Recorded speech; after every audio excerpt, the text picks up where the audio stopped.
Bismillahirrahmanirrahim. Assalamualaikum warahmatullahi wabarakatuh. Alhamdulillah, wassalatu wassalamu ala rasulillah wa ala alihi wa sahbihi wa mawala. Asyhadu an la ilaha illallah wahdahu la syarika lah wa asyhadu anna Muhammadan abduhu wa rasuluhu alladzi la nabiyya ba'dah. Rabbana atina min ladunka rahmah wa hayyi lana min amrina rasyada. Rabbi shrah li sadri wa yassir amri wahlul 'uqdatam min lisani yafqahu qawli wa ba'du. Ikhwatal iman, a'azakumullah jami'an. Yang kami muliakan hormati Bapak Haji Khairul Amal SSH selaku Ketua Yayasan Wakaf Nurul Islam. Juga yang kami muliakan hormati Dr. Dewi Ino yang tadi banyak memanfaatkan banyak sekali data-data yang buat kita tercengang.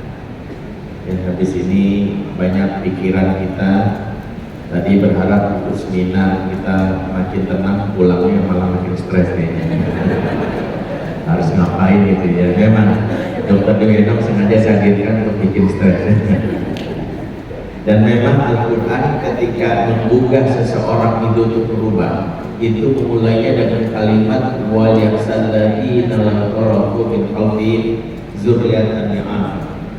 Hendaklah takut kepada Allah orang-orang yang sekiranya meninggalkan di belakang mereka generasi yang berikut. Jadi ternyata bahasa Quran supaya membuat orang terbuka itu dimulai dengan rasa takut. Rasa takut itu energi kalau dikelola dengan baik. Ada orang yang maaf ya, dia itu malas lari, begitu divonis dia kena diabetes. Saya punya tetangga sekarang jadi pelari. Dia jadi pelari. Kenapa? Ketika dikasih tahu kamu mau balap lagi bakal seru. Ada orang yang malas lari, tiba-tiba jadi pelari cepat pas dikejar-kejar anjing lagi.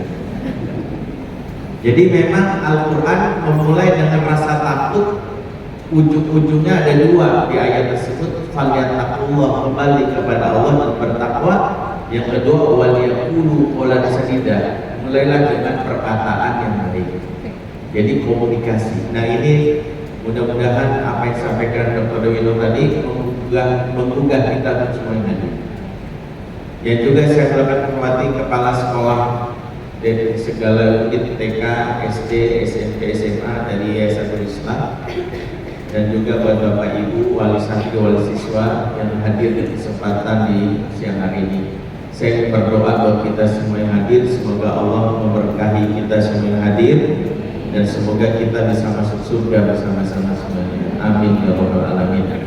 Salam cinta buat anak-anakku yang hadir. Anak-anak mana juga tempat hadir tadi, lambaikan tangan ke Ustaz kalau ada. Anaknya jangan mamahnya jangan, jadi masalah. Ya, alhamdulillah anak-anak tadi, mudah-mudahan pas sesi Dr. Dueno tadi tidak sempat hadir ya, karena itu bahaya juga buat mereka. Saya ingin kita juga doakan anak-anak kita ini semoga jadi anak yang soleh dan soleha, jadi pemimpin bagi orang-orang yang bertakwa. Rabbana hab lana min azwajina wa dzurriyyatina qurrata a'yun waj'alna lil muttaqina imama. Rabbana hab lana min ladunka dzurriyyatan thayyibatan wa qina sholihin innaka sami'ud du'a. Amin ya rabbal alamin. Ayah bunda dan Allah, apa yang Dr. Dewi sampaikan itu sangat relate dengan apa yang disyaratkan Nabi 14 abad yang lalu. Jadi Nabi sudah mengingatkan tentang tanda-tanda datangnya kiamat, fenomena akhir zaman. Dan ini mungkin akan menggugah kita bagaimana mengasuh anak itu memang harus sesuai dengan panduan yang diajarkan oleh baginda Nabi. Makanya saya termasuk yang tidak setuju dengan falsafah didiklah anak sesuai zaman. Enggak, itu saya. Yang benar didiklah anak sesuai Quran dan Sunnah, karena Quran dan Sunnah sesuai dengan semua zaman. Kenapa? Karena ada dalilnya. Nabi apa yang sampai Dr. Yeno itu sudah disyaratkan dalam hadis riwayat Bukhari. Nabi bersabda, inna min asratis sa'ah, sesungguhnya tanda-tanda datang kiamat ada beberapa. Yang pertama, ayun fakan ilmu, diangkatnya ilmu. Ini isyarat di masa akhir zaman Ilmu itu nggak dipakai, nanti yang dipakai itu perasaan, pencitraan. Orang ngefans itu udah mati akalnya, sehingga nanti Dajjal turun walaupun ada logo kafir, orang tetap ikut karena ilmu sudah dicabut. Wayakthuru jahlu, baraknya perilaku jahiliyah. Jahil di sini bukan cuma kebodohan dari konteks IQ, tapi jahil juga terkait dengan perilaku yang disebutkan dalam Quran.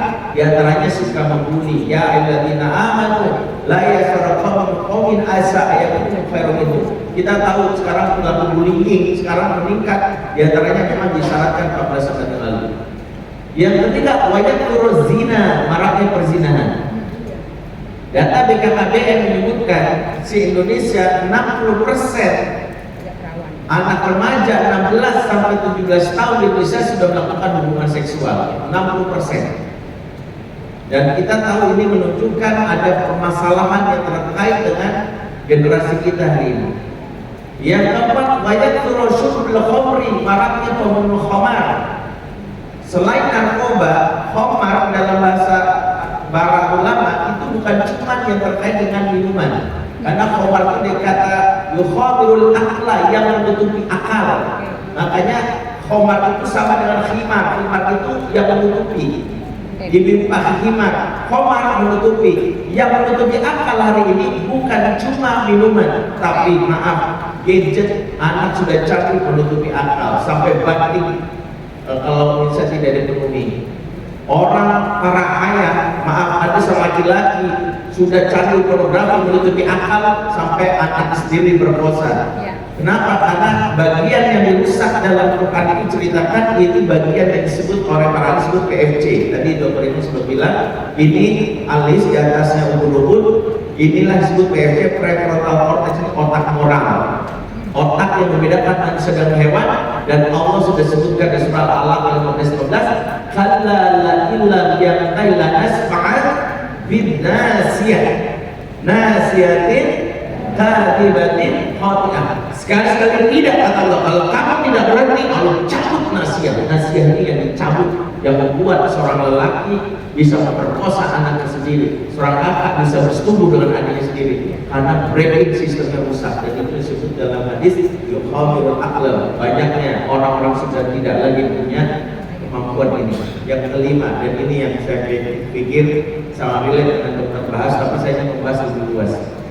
Ya, saya belum masuk dulu ke materinya, karena saya ingin menyambungkan dulu.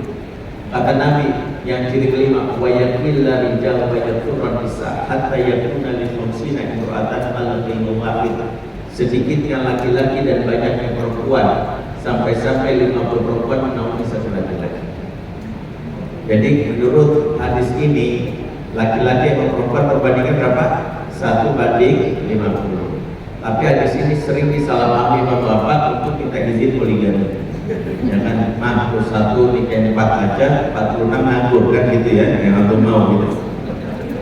Saya ingin katakan, ini hadis ini sudah 14 abad yang lalu. Sekarang saya tanya, hadis ini cerita laki-laki perempuan 1:50. Sekarang di Indonesia banyak laki atau perempuan? Perempuan. Perempuan atau laki? Ngambil datanya di sini. Saya ingin kita nanti merujuk ke BPS. Saya nggak sampaikan slide di sini. Tapi lihat data BPS terbaru per Juni 2024, jumlah penduduk laki-laki di Indonesia 142 juta sekian. Jumlah penduduk perempuan di Indonesia 139 juta sekian. Banyak laki atau perempuan? Laki ternyata. Bagaimana dengan dunia? Hadis ini bukan tentang Indonesia, tapi secara umum manusia. Per semester 1 2024, data yang terjadi di dunia itu adalah jumlah penduduk laki-laki itu adalah 4.103 juta sekian. Jumlah penduduk perempuan, penduduk UN population 4.058 juta sekian. Banyak lagi atau perempuan?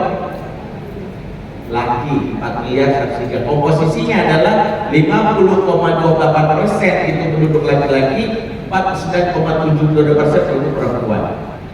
Kalau menurut hadis ini, laki-laki di zaman 1:50, tapi kenapa hari ini jumlahnya justru laki-laki itu lebih banyak? Maka Dr. Suskodo almarhum menyebutkan karena kita salah memahami hadis ini. Hadis ini mengatakan di awal dengan wayakilla rijal, sedikitnya rijal. Rijal jamak dengan rojul dan bahasa Arab bukan tentang fisik laki-laki. Jadi rijal tidak bisa dikatakan kalau fisik laki-laki, Quran bahasanya adalah zakar, jamaknya zukur. Ya ayuhan nas, inna khalaqnakum min dzakari wa untha. Maka kami ciptakan kamu jadi zakar dan untha. Zakar adalah fisik laki-laki, untha fisik perempuan. Surat As-Su'ara pasal ya habli may yasha'u nata wa yahabli may yasha'u dhukur. Allah berkehendak memberi kamu anak perempuan, berkehendak memberi kamu laki-laki. Kalau fisik biologis, Quran menyebutnya zakar jamak zukur. Nabi tidak bilang wayakillah dhukur, Nabi bilang wayakillah rijal. Apa maksud hadis ini? Nabi tidak bilang tentang jumlah. Nabi seolah-olah memberitahu kita di akhir zaman kalau disebutkan 1:50, satu laki-laki sejati, 50 sisanya bencong. Jadi hadis ini memberitahu bukan tentang perempuan yang lebih banyak, laki-laki ada tapi bencong, dan bencong di sini maaf, saya lebih luas lagi dokter, bukan cuma yang disebut tadi laki-laki yang gay, laki-laki gay yang main. Bahkan hari ini ada seorang laki-laki diwawancara di TikTok, apa tipe istri idaman kamu?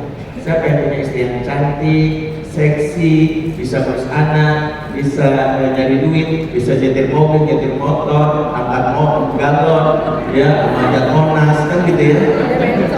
Begitu diwawancara ini ditanya lagi, kalau istri kamu gak bekerja gimana? Perhatikan, coba lelah kerja mana? Ogah banget, masa si perempuan mau enak-enakan aja di rumah. Maaf, dalam saya tidak mengatakan wanita tidak dilarang bekerja dalam Islam. No, wanita tidak dilarang. Tapi kalau hari ini laki-laki mengatakan kamu wajib bekerja, disitulah hari ini memang kita mengalami defisit maskulinitas. Yang membuat sekarang perempuan banyak yang menyuarakan marriage is scary. Buat apa saya nikah? Oh ternyata saya juga nyari duit, saya juga melayani dia seksnya, saya juga ngurus anak, saya juga banting tulang. Terus dia ngapain kerjanya? Itu membuat sekarang ada narasi independent woman. Jepang ya. Jadi banyak narasi ini. Nah, saya ini konteksnya adalah ketika dokter tadi menghubungkan dengan LGBT, maka isu hari ini bukan tentang laki-laki menyimpang secara LGBT, laki-laki kecanduan pornografi, laki-laki yang disebutkan sampai nggak punya yang namanya kemampuan menafkahi, malas menafkahi, cuek banget, bencong. ADRT. Nah, dari mana ini muncul? Ternyata lagi-lagi karena dia tidak berusaha belajar dari laki-laki karena hilangnya figur laki-laki yang mengajarkan Quran. Maka ini bukan cuma menjadi isu LGBT. Saya mau bahas ini panjang, modulnya itu 1800 halaman. Saya baru diundang pekan lalu dari Australia. Saya akan keliling 10 negara insya Allah setelah ini. Itu minta seluruh negara itu minta Ustaz tolong latih kami para dai dari sini bicara menumbuhkan fitrah laki-lakian. Ada 7 fitrah laki-lakian. Kalau nanti mau kami bikin pelatihan buat bapak-bapaknya, ada 7 fitrah keperempuanan. Di antara fitrah laki-lakian yang hilang laki-lakinya adalah laki-laki memiliki fitrah yang disebut al-qawam. Qawam itu yang hari ini hilang. Qawam itu bicara bukan cuma laki-laki menafkahi, tapi dia juga mampu untuk menjalankan perannya sebagai seorang ayah. Nah itu yang hari ini mau kita bahas. Nah, saya ingin ini kita skip dulu karena pembahasannya kita mau ke stadium general sesuai dengan yang diminta oleh panitia ke kami. Maaf kalau kami urai, kami punya modulnya itu sampai mungkin ada sebuah masjid undang saya untuk membahas tentang konsep Islam parenting. Itu pertemuannya 128 kali di Bea Cukai di daerah Jakarta Pusat. Begitu udah pertemuan ke-30, panitianya udah disebarkan mana-mana. Panitianya baru lagi kita, Ustaz bisa ulang dari awal lah. Ini aja belum selesai, saya bilang diulang dari awal lagi gitu ya. Iya soalnya kami baru semua. Soalnya yang lain yang tugas kemarin udah tugasin lagi ke daerah sampai akhir putusin. Saya nggak akan mengajarin lagi sebuah institusi yang pesertanya nggak jelas. Karena saya pengen panjang 100 sudah benar. Saya ingin sampaikan bagaimana Quran berbicara tentang membentuk keluarga. Karena gini, Kita ini punya dalil Quran, kita punya sunnah, tapi kita selama ini gak menjadikannya sebagai panduan. Jujur saja, dulu waktu nikah kita lebih sibuk mendesain rumah daripada mendesain rumah tangga. Kita ini awal nikah lebih banyak mendesain rumah. Nanti kita punya rumah lantai berapa ya, beberapa lantai ya, oh, ada beberapa lantai enggak ya, kamarnya di mana, kamar anaknya di mana. Yang kita pikir desain rumah, tapi kita nggak sadar banyak yang tidak punya desain rumah tangga, desain berkeluarga. Sehingga kalau tanya rumah tangga itu jawabannya klasik. Apa yang kamu lakukan masa depan, mau dibawa kemana keluarga kita? Jawabannya klasik, mengalir bagai air. Ini maaf, kalau ngalir ke sungai nggak masalah, yang repot ngalir ke septic tank. Dan ini banyak, sehingga banyak yang berjalan rumah tangga, sang ayah enggak, sang laki-laki nggak tahu bagaimana menjadi seorang suami dan ayah, ibu pun nggak tahu. Karena kita selama ini untuk rumah kita mengundang arsitek, kita mengundang ahli interior untuk membuat rumah bagus, tapi pernah nggak awal nikah kita mengundang seorang psikolog, ustaz, mengundang pakar itu mengatakan saya bisa seperti ini. Izinkan saya di sini untuk membahas tentang desain berkeluarga dulu dalam Al-Quran. Karena saya yakini banyak sekali yang kita lupakan bahwa Al-Quran itu sudah memuat semua yang tertentu, termasuk kebutuhan kita.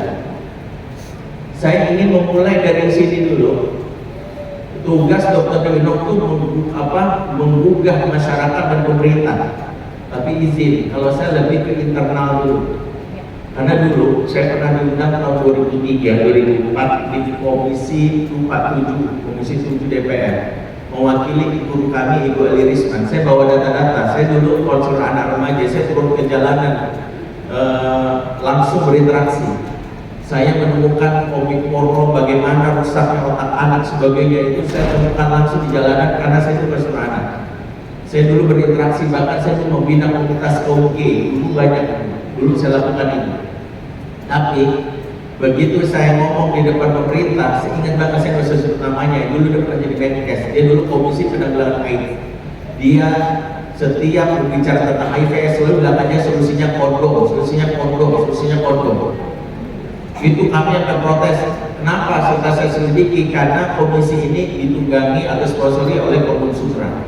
Wajar udah jualan. Jadi wajar kalau apa-apa jualan ini. Dan itu membuat kami akhirnya saya menutup closingnya gini. Karena saya melihat waktu saya presentasi, bapak-bapaknya yang komen dewan tuh ada yang lihat ini, ada yang begini gitu. Akhirnya saya tutup gini. Izinkan saya tutup dalam satu kalimat saya bilang gitu. Mulai hari ini saya mengatakan saya tidak percaya lagi sama pejabat dan pemerintah. Saya ingin berbicara saya sebagai seorang yang menggugah Anda sebagai orang tua. Karena kalau saya menggugah sebagai pejabat pemerintah, Anda tidak peduli dan urusan kami. Tapi sadar kalau jangan-jangan anak Anda. Maka izinkan yang mendengarkan ini, tolong Anda bukan sebagai pejabat lagi. Anda merasakan Anda sebagai orang tua kalau anak Anda seperti itu. Cukup saya closing, setelah itu saya kembali lagi kembali.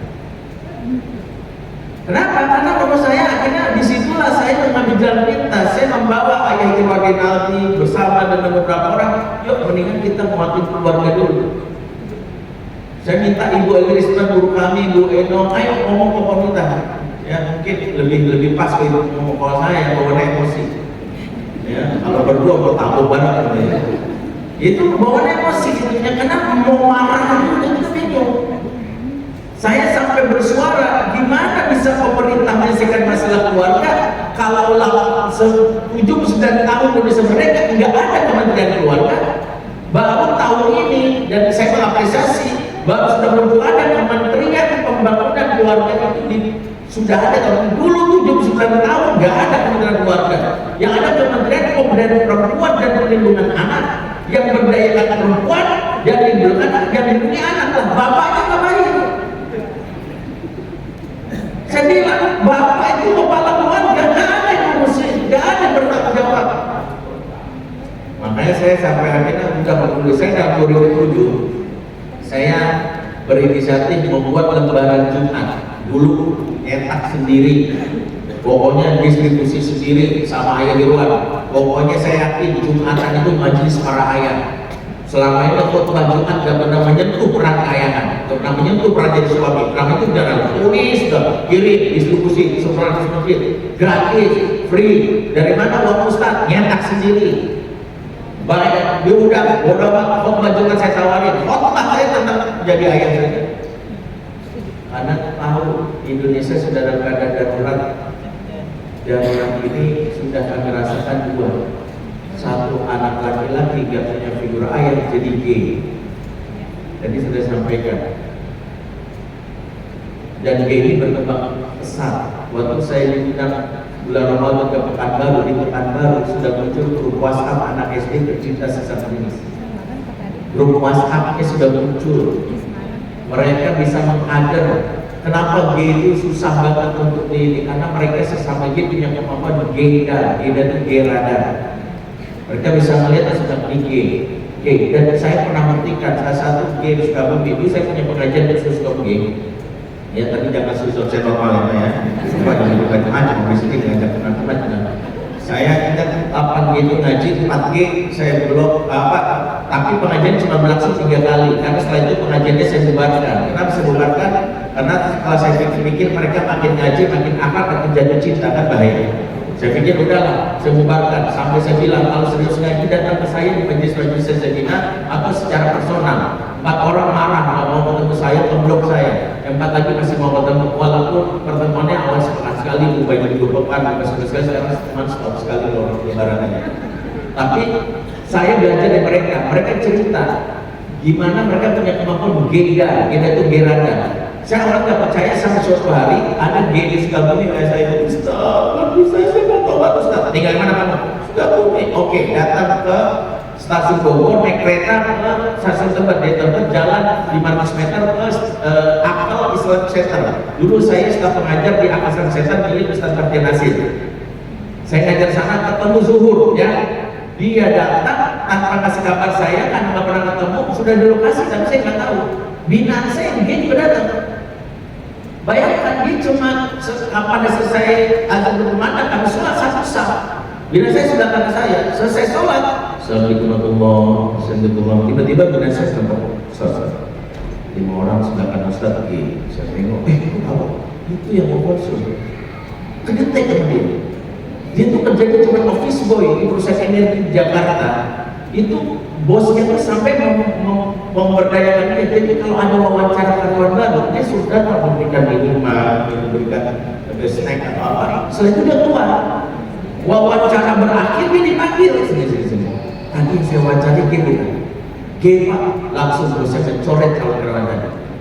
Bayangkan dia cuma office boy jadi konsultan PRD. Hebat kan? Apa perlu orang saya bawa kemari ngecek bapak isi sudah aman Pak, data perlu nggak perlu ya langsung panik gitu. Kenapa panik? Kalau biasa aja aman datanya, kedua mati kan. Tapi saya nggak agak situ, saya nggak bilang gini, kenapa mereka jadi gitu 100% jawab. Saya nggak bilang riset karena dari 8 ini cuma nggak bisa sebelum bagi saya, tapi 8 yang ngaji ke saya ditanya kenapa jadi gay, 100% jawab nggak punya figur ayah yang seperti itu. Jangan nggak punya figur ayah itu alasannya. Yang kedua, kenapa anak perempuan tadi sampai kehilangan keperawanannya karena pada surga. Saya ingat banget waktu saya nggak mau sebut nama daerahnya, yang penting bupatinya komplain sama saya karena dia dia sampai undang saya itu bela-belain undang Maulid Nabi, pengennya saya ceramah. Pokoknya saya ceramah, waktu itu dicari jadwalnya nggak ketemu. Saya waktu itu ada di Bali, akhirnya staf saya bilang ada jadwal saya pas lagi di cancel, ada tapi sebelum acara Maulid Nabi. Bupati bilang, Bapak Ustaz dan Ustaz Maulid Nabi kami percepat. Ya, saya sampai dia bilang gini, Pak, enggak, bagi sebagian mazhab, sebagian orang Maulid Nabi itu bid'ah. Bapak mempercepat Maulid Nabi, bid'ah dan Ustaz.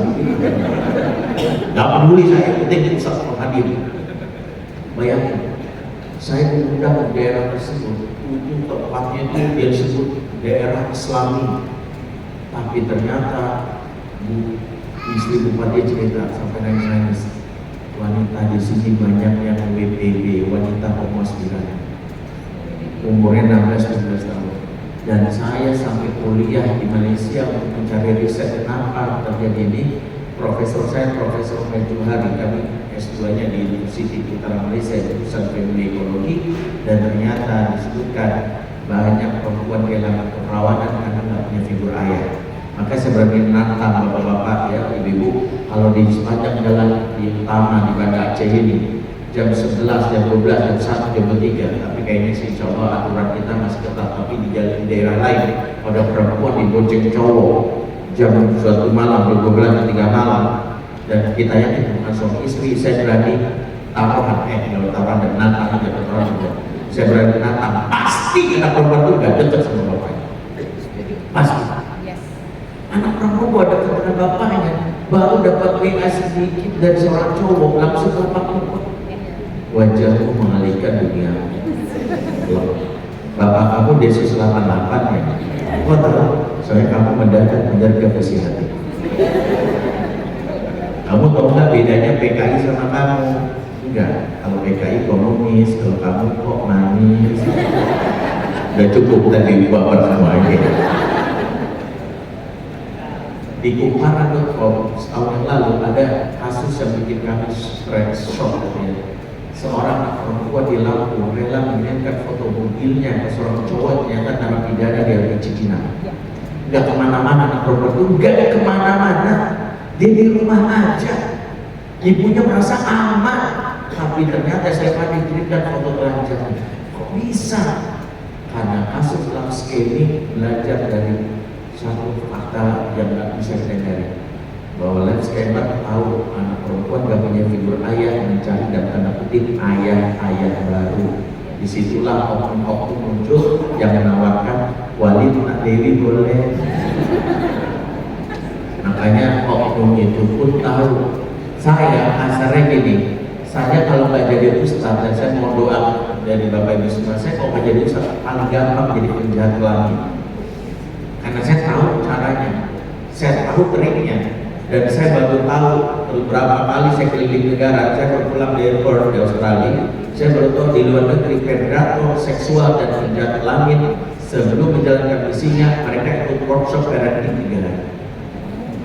Jadi parenting pun dipelajari oleh penjahat untuk membuat kita tahu bahwa ternyata mereka tuh tahu cara menjalankan apa-apa itu.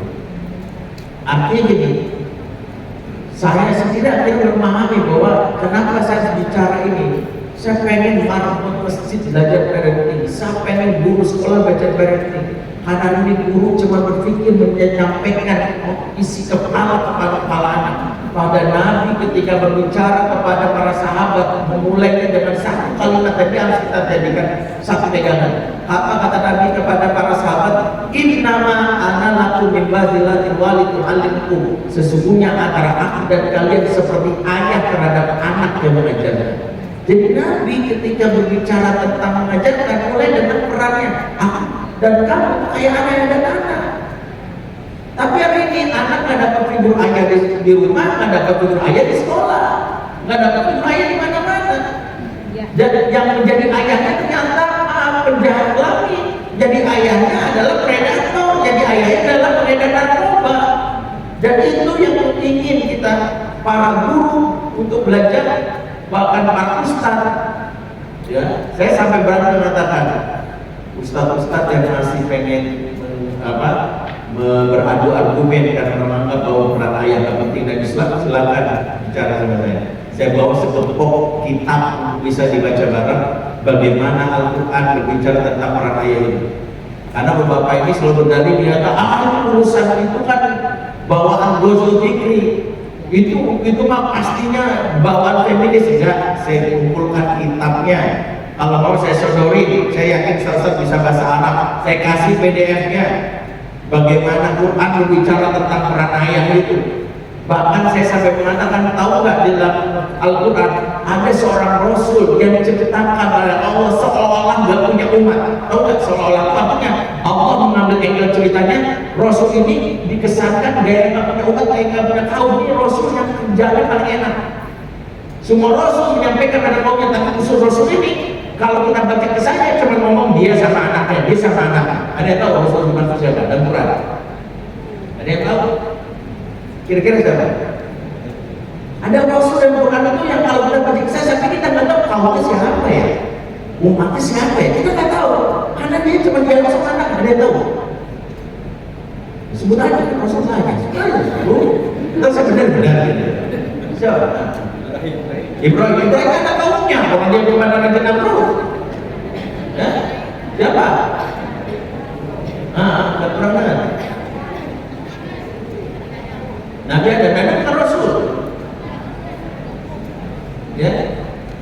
Oke, kaum ini maksud adalah Rasul dimaksud adalah Nabi Yakub. Nabi Yakub kalau bapak ibu baca kisahnya itu ngomong dia sama anaknya, ngomong sama anaknya. Sampai kalau saya tanya siapa kaum yang didakwahi Nabi Yakub, kita nggak tahu. Kenapa Allah sampai membuat dalam Quran itu seorang ayat dua kali seorang Rasul? Saya ingin menyampaikan jadi penting. Sampai saking penting yang di ayat itu dalam Al-Quran sampai disimbolkan oleh seorang Rasul untuk memberitahu, mendidik anak itu bukan hal yang remeh bagi seorang laki-laki. Dia diwakili oleh seorang lelaki yang luar biasa, yaitu Rasul, untuk memberitahu kemuliaanmu bukan cuma saat kau punya harta, saat kau punya banyak uang, tapi saat engkau mampu membuat anakmu kagum kepada engkau adalah laki-laki mulia. Dan itu ditambah dengan satu fakta baru, seorang laki-laki bukan nabi, bukan Rasul, bukan orang kaya, bukan influencer, bukan ilmuwan, dia hanya seorang tukang kayu, ya. Bukan dari Solo, maaf, dari Habsyi, ya. Tukang kayu dari Habsyi, tukang kayu yang dia seorang bakat punya budak. Dia adalah Luqman Al-Hakim. Apa yang membuat dia diangkat derajatnya, diabadikan namanya? Karena dia punya wasiat menunjukkan kemuliaan sama anaknya. Seolah Al-Quran ingin bilang, wahai para ayah, kalau kau sudah capek dan lelah untuk mencari validitas jelek-jelek hebat dan harta dan kamu gagal, kalau kau lelah mencari validitas dengan kekuasaan tapi kamu gagal karena banyak orang berkuasa di kamu, mengapa kau tidak mengambil jalur dari Quran, yaitu menjadi ayah yang luar biasa bagi anak-anakmu? Karena itulah lelaki yang hebat dalam Al-Quran. Itu cukup sebagai pengantar. Kita ingin bahas lagi.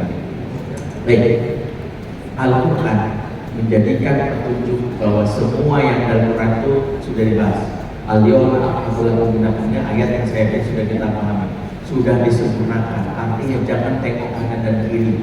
Desain kita dalam berkeluarga itu sudah diabadikan dalam Al-Quran. Sampai-sampai Allah katakan, "Ma faratna fil kitabi min syai'." Tidak ada yang kami lewatkan dalam kitab sedikit pun. Jadi yang menjadi masalah adalah kita itu membahas syariat Islam cuma urusan potong tangan, urusan ekonomi, lupa bahwa syariat itu mengatur dalam urusan berkeluarga. Sampai Nabi katakan, "Ma baqiya syai'un yuqarribu ilal jannah wa yu'abu wa yuba'idu kanan illa wa qadina lakum." Tidak tersisa sedikit pun yang akan membawa ke surga dan menjauhkan dari neraka kecuali semuanya sudah dijelaskan, kata Nabi. Artinya Al-Quran sudah membuat hal yang membuat itu panduan dalam kita berkeluarga. Ya. Dan kita tahu Quran itu menjelaskan semuanya. Saya ingin membahas ini supaya kita tahu bahwa mendesain keluarga itu dalam Al-Quran ada. Allah katakan, "Nazzalna 'alaikal kitaba tibyanan likulli syai'." Ya, atau Allah kepada seluruh kita sebagai penjelas segala sesuatu, termasuk berkeluarga.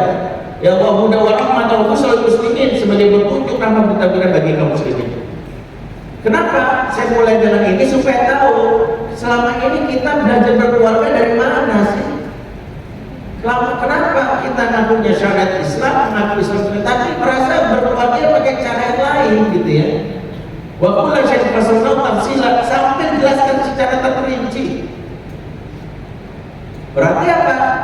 Mari hari ini kita bahas sedikit bagaimana konsep keluarga Qur'ani yang itu membuat kita menyadari bahwa pentingnya kita untuk membuat desain. Saya di keluarga itu punya namanya desain berkeluarga. Kami punya namanya, selain Bu Dokter tadi sudah menginisiasi rapat keluarga, kami setiap pekan kalau kami.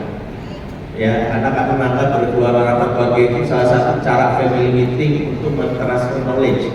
Bahkan kami punya namanya nilai-nilai dasar.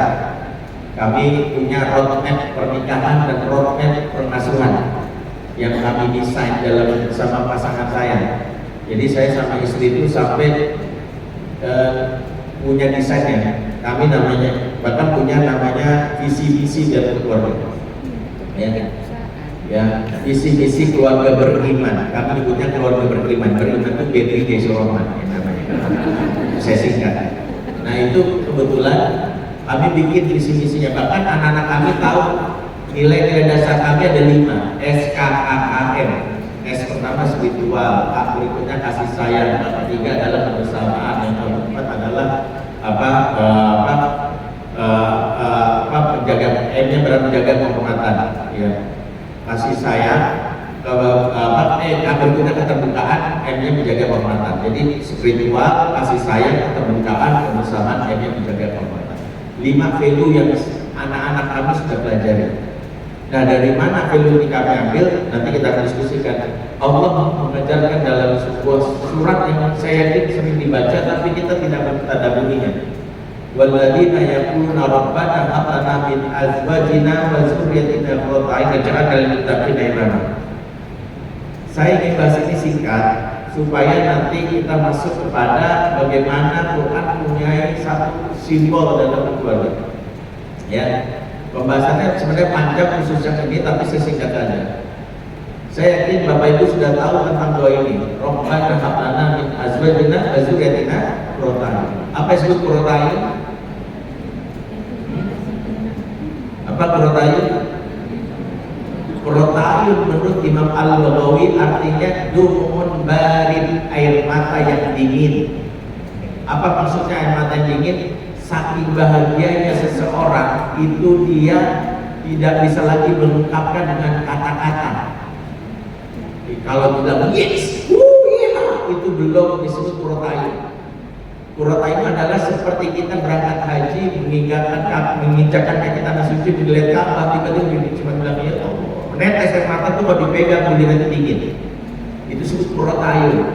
Bahasa lain qurrata a'yun di anak zaman now adalah speechless.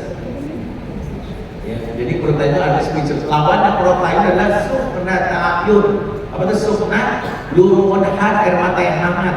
Saking marahnya, kecewanya menahan sampai keluar air mata, pada pegang kulitnya hangat. Itu menahan amarah dan kecelakaan lagi menuju depresi. 3 tahapan perempuan atau laki-laki dalam keadaan bermasalah emosinya. 1, ya, ketika dia masih ngomong ngoceh banyak, itu tanda masih sehat. Ibu-ibu apalagi, ibu-ibu pemocehnya banyak, maka dokter Inung tadi memang pemocehnya banyak karena kesehatan tangan juga. Iya betul. Karena wajib wanita sebanyak bicara. Ya, menurut dokter Aisyah Dahlan bahkan 20.000 kata per hari bagi perempuan. Makanya saya nggak pernah percaya teknologi wanita pendiam. Istri saya pendiam Ustaz, no, sejatinya tidak ada wanita pendiam, yang ada adalah wanita yang terluka hatinya. Iya benar, makanya saya kalau ngomong sama istri saya ngomongnya masih banyak, tanda sehat. Kalau dia ngomongnya patah-patah, ini udah makan, udah makan apa? Ayam apa? Goreng, terus. Tapi kalau ngomongnya, ini udah makan, tadi kan itu kita kata patokan yang lagi ada seperti yang ada solusi syariah kalau ada 1.000 dan bulan kita bisa dapat 2 juta, kita antara solusi syariah itu gimana? Misal tadi kita bahasa yang goreng nih, yang 7 solusi syariah itu sehat, orang sehat itu. Sangat sehat, makanya kadang mau belanja Pak fokus kayak di rumah bisa mencuci, pulang bawa TV LG, perangkat Tupperware di Jabalila, terus apartemen itu saking sehatnya perempuan. Tinggal gantian suaminya yang sakit. Jadi kadang itu dibalik pada sehat ada lagi yang sakit. Itu kalau begini Pak fitrahnya. Nah ini bacakan. Kedua adalah ketika dia mulai sudah diam. Nah kalau dia diam netes air mata itu tanda bermasalah.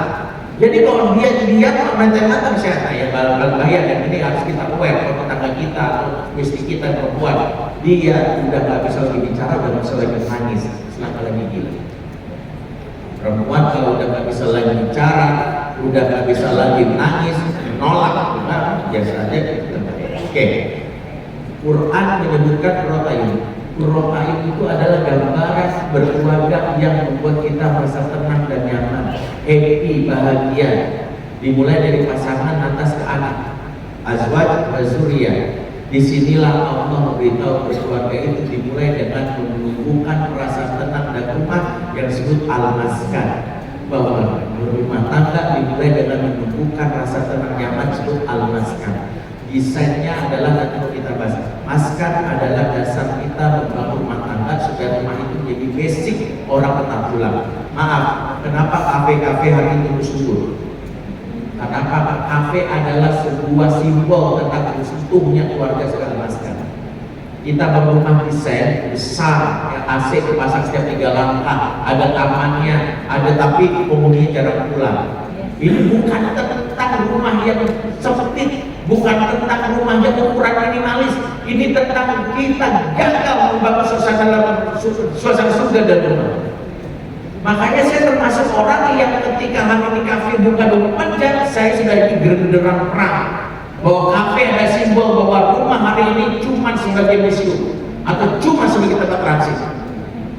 Makanya hati-hati kalau anak jarang pulang, suami jarang pulang, karena setan berkeliaran di rumah mulai di malam hari. Makanya kenapa kita membaca firman Allah, qul a'udzu birabbil falaq min syarri ma khalaq wa min syarri ghasiqin idza waqab.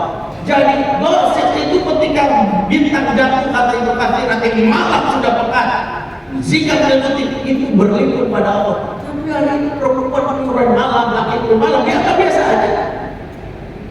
Kenapa? Inilah yang hari ini kita lihat. Makanya waktu tahun 2021 2022 pernah di Jakarta, pernah tahu nggak ada tren disebut SCBD? Masih ingat nggak? Selebel? Masih ingat? Itu orang berlomba-lomba mengapresiasi, saya termasuk yang ngeri. Keren budaya kaum suku Sukurban yang bikin Citayam Festival gara-gara mereka diapresiasi, dibikin kontennya di Makassar dibikin, di Medan dibikin. Tahu nggak? Ini isyarat bahwa hancurnya umat dimulai dari anak yang keluyuran malam, apalagi anak perempuan. Anak itu perempuan malam-malam susah kita berprasangka baik. Bisa nggak berprasangka baik di bawah pacarnya sambil kita mikir mudah-mudahan nanti di bawah pacarnya dia tahajud dan di Monas, tahajud dan di Masjidil Rahman, nanti pas subuh dia langsung hafiz Quran. Alhamdulillah. Nggak mungkin. Saya menurunkan beberapa orang turun langsung ke lokasi tahun 2022 itu, ternyata sepanjang jalan di stasiun di Duku Atas itu kan banyak pondok berjejer. Ini memberitahu bahwa rumah itu disebenarnya al-maskan, rumah penampungan. Ayat ini mengatakan bukan cuma al-maskan, karena Allah ingin puncak dari keluarga adalah wajibnya lil muttaqina imama, dan jadikanlah kalian pemimpin orang bertakwa. Puncak keluarga adalah menjadikan diri kita, memberikan kontribusi peradaban yang kita sebut sebagai al-markaz. Markaz itu adalah puncak keluarga adalah bapak, ibu dan anak mulai berdiskusi apa yang kita lakukan buat umat. Hebat kalau kita begitu. Gimana kalau kita bikin makmur Abi? Aku yang ngajar, Umi yang cari jaringannya, Abi yang biayain. Good. Kalau kita berkeluarga udah kayak gitu, keren. Nama al-markaz dimulai dari maskan berakhir ke markas. Penghubung antara maskan dan markas namanya madrasah. Gak mungkin anak bisa menjadi pilar bagi kita kalau nggak dididik. Itulah maka dari situlah saya simpulkan, inilah tanpa berkeluarga yang selama ini nggak pernah dilakukan oleh kita. Kami dari sini sampai membuat desain gimana sih rumah yang maskan itu, rumah menyenangkan gimana, ada 20 item. Kalau dibahas bisa sampai asar. Saya bahas 20 item. Misalnya apa? Membiasakan ucapan salam, kedua saling ngobrol, ketiga adanya senyum dan tawa, tidak ada dusta di antara kita, 20%, tidak suka berteriak. Anak teriak biasa duduk neraka, biasa fiha, mereka neraka suka teriak-teriak di dalamnya. Siapa yang suka teriak-teriak di rumah itu jangan-jangan duduk neraka lebih mampir. Neraka, hati-hati, bersurga secara lembut. Dan Quran berbicara tentang saling ngobrol. Makanya surah As-Saffat tadi mengatakan balagha balagha yatasalu, mereka bersurga suka duduk bersaling suka ngobrol, suka duduk berhadapan-hadapan. Jadi kalau hari ini banyak rumah tangga yang rusak berkeluarga, saya ketemu akhirnya sebuah buku yang akhirnya saya jadikan modul. The main problem of family today is disconnection. Bukunya namanya Lost Connection, itu bukunya saya kritik, ya, saya mengkritik penulis buku Yari. Penulisnya namanya John Henry dari Australia. Saya bilang nggak ada Lost Connection, kalau saya pakai terminologi disconnection. Kalau lost connection, nggak ada sinyal sama sekali. Kalau hari ini sinyalnya ada, tapi nggak kuat, makanya disconnect. Kalau anak disconnect, dia punya new connection. Kayak kita kan, sinyalnya jelek banget, cari koneksi baru. Saya waktu umroh perdana tahun 2007 agak norak didampingi Hakim. Wah, waktu umroh perdana Ustaz muda dampingi 400 jamaah. Saya siap, pokoknya selama di Mekah nggak boleh datang ke rumah. Saya isi pulsa 100.000. Pokoknya aku ya isi. Saya berkeyakinan itu, saya lupa zaman dulu kalau mau ke luar negeri harusnya telepon operator dulu untuk dibuka data roamingnya. Saya nggak tahu berangkat sampai Jeddah yang lain. Oh, pun nggak bisa ya, SMS nggak masuk, telepon nggak bisa. Saya mengalami, begitu ada, nggak nyambung. Saya mengalami disconnection. Apa yang saya lakukan? Saya seharian capek, akhirnya saya mencari kaki baru orang Arab untuk mengkoneksikan diri. Jadi dibalik anak-anak yang mau dinasihatin, so tahu kata di kitab Mizani nggak begitu. Kamu mau lebih percaya sama kitab Mizani? Ya. Kenapa dia lebih percaya sama kitab Mizani? Kenapa lebih percaya sama Lexia yang Lex? Kenapa lebih percaya sama ini? Maaf, karena diskonek sama orang tua. Jadi betul kata dokter. Jadi kenapa nggak bisa? Urusannya adalah koneksi dulu. Jadi kalau kita tidak, makanya kenapa masker itu menjalin koneksi. Ini bukan tentang rumah harus rumah yang besar, rumah sempit kalau terkoneksi bikin pulang.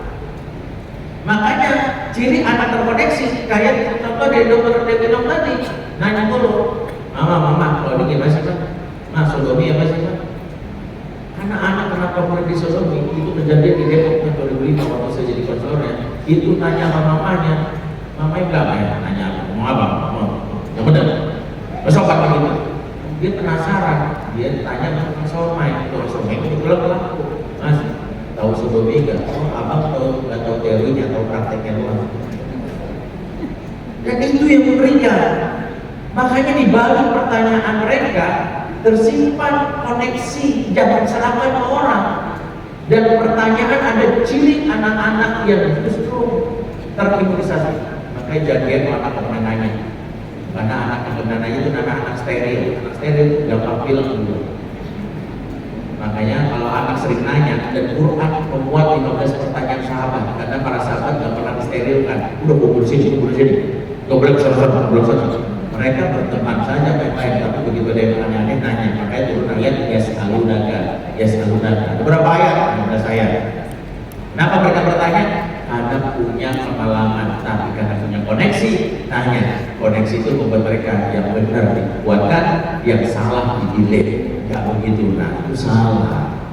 Yang pada gini kan, oh gitu ya. Makanya aku bingung kok temanku begitu sih. Temanku katanya pacaran gak apa-apa lagi, udah biasa. Makanya aku heran kok begitu. Di situ kita berusaha. Itu namanya masker. Baru setelah itu madrasah. Gak bisa jadi madrasah kalau masker. Kenapa? Karena nggak ada madrasah yang bisa mengeluarkan siswa menghasilkan siswa yang hebat kalau siswanya jarang masuk, nggak ada.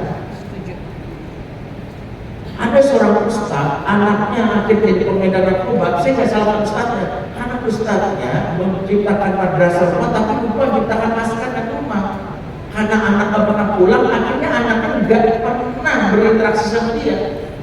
Makanya jangan jadi madrasah dulu, masker dulu. Karena kalau siswanya jarang datang, gimana caranya mentransfer knowledge, mentransfer value itu nggak bisa. Pastikan kita ketemu dulu. Setidaknya kalau nggak ketemu, nanti kita baca dari keluarga Ibrahim, itu dia mencari tahu bapaknya itu kayak apa, value-nya diikutin. Mungkin dia bertanya, kok bisa Ustaz Ismail kan dapat ketemu bapaknya, tapi kok dia bisa? Ya dalam hal ini, ya bayangkan itu karena hatinya sudah terkoneksi sama bapaknya. Bapaknya itu dikagumi. Kalau bapak dikagumi, maka dia mencari jejak bapaknya. Tapi kalau bapak tidak dikagumi, dia akan bodoh. Jadi apa? Dia papa. Nah, kalau dia papa aku percaya. Makanya ada seorang anak perempuan, dia tanya, jodoh kamu nanti kira-kira siapa ya? Asal jadi kayak papa. Asal jangan kayak papa ini bahaya. Pak, jadi laki-laki. Bapak, saya kan kamu kan kapan salam semua hadir sini. Salah masuk gitu.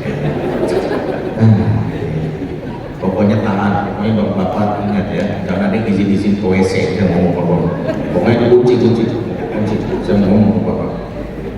Nah, kalau di WC tahan, ya, pipis lagi apa udah. Orang ngomong kan sekarang baru ngomong itu sebentar, nggak balik. Sekarang biarin, nggak saya bilang. Kenapa Isma? Jadi hal yang paling menyesalkan bagi laki-laki itu bukan tidak cinta istri. Memang tidak cinta istrinya kita, Pak.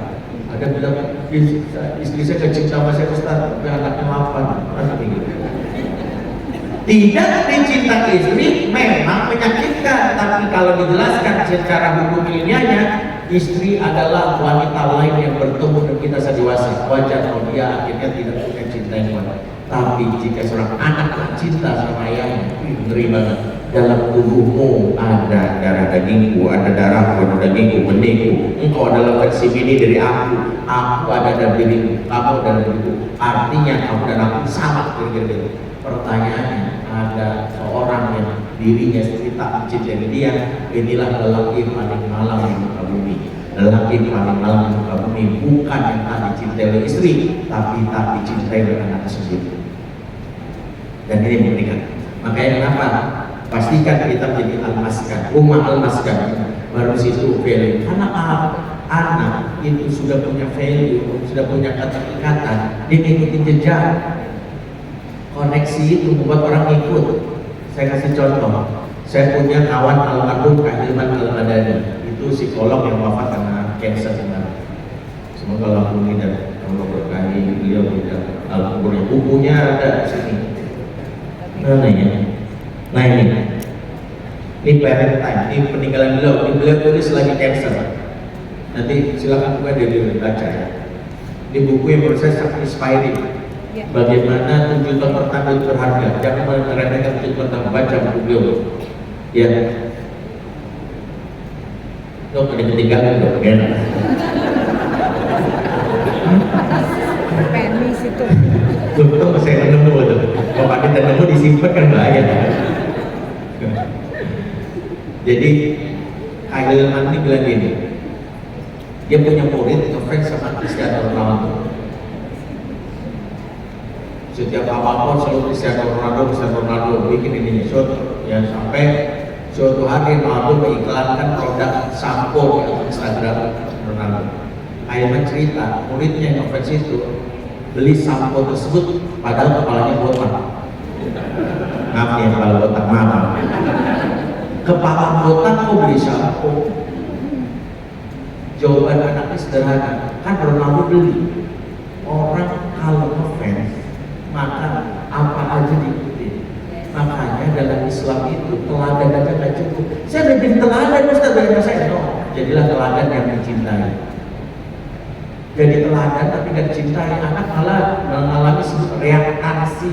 Contoh, bapaknya rajin ke masjid, bapak baca Quran, tapi kasar. Bapak nggak dicintai apa? Malas ke masjid. Akhirnya bapaknya yang mulia Ustaz enggak kata Ustaz. Karena bapaknya teladan dan urusan ibadah, tapi tidak dicintai. Maka yang nanti itu teladan dicintai. Makanya para sahabat berlomba-lomba untuk menolong atau meniru beliau, karena dicintai itu membuat jejak. Ismail nggak ketemu Ibrahim, tapi Ibrahim itu dicintai sehingga Ismail itu nggak pernah komplain. Walaupun bapaknya jarang pulang, bayangin, ada bapak jarang pulang, sekali pulang pengen nyembelih anak. Itu kan Ibrahim. Coba pakai logika, bapak jarang pulang, sekali pulang bawa golok. Anakku, sini. Mau ngapain Pak? Mau disembelih. Kira-kira gimana perjalanan? Pasti kabur. Komnas Anak harus tahu. Nggak setor, saya laporin gitu ya. Gak ada tuh Ismail bilang begitu, karena Ismail sudah terkoneksi kepada ayahnya sampai keluar kalimatnya, ya abadi if'al ma tu'mar, ayah lakukanlah tahu padamu. Orang kalau sudah terkoneksi, anak kalau terkoneksi gampang gerak. Makanya connection before correction. Ya, kalimat ini singkat tapi oleh-oleh bawa pulang. Silakan bawa pulang oleh-oleh kalimat ini, connection before correction. At-ta'rif qabla ta'rif, ikat hati sebelum nasihati. Attachment before achievement, bangun kesan sebelum sampaikan pesan. Sama.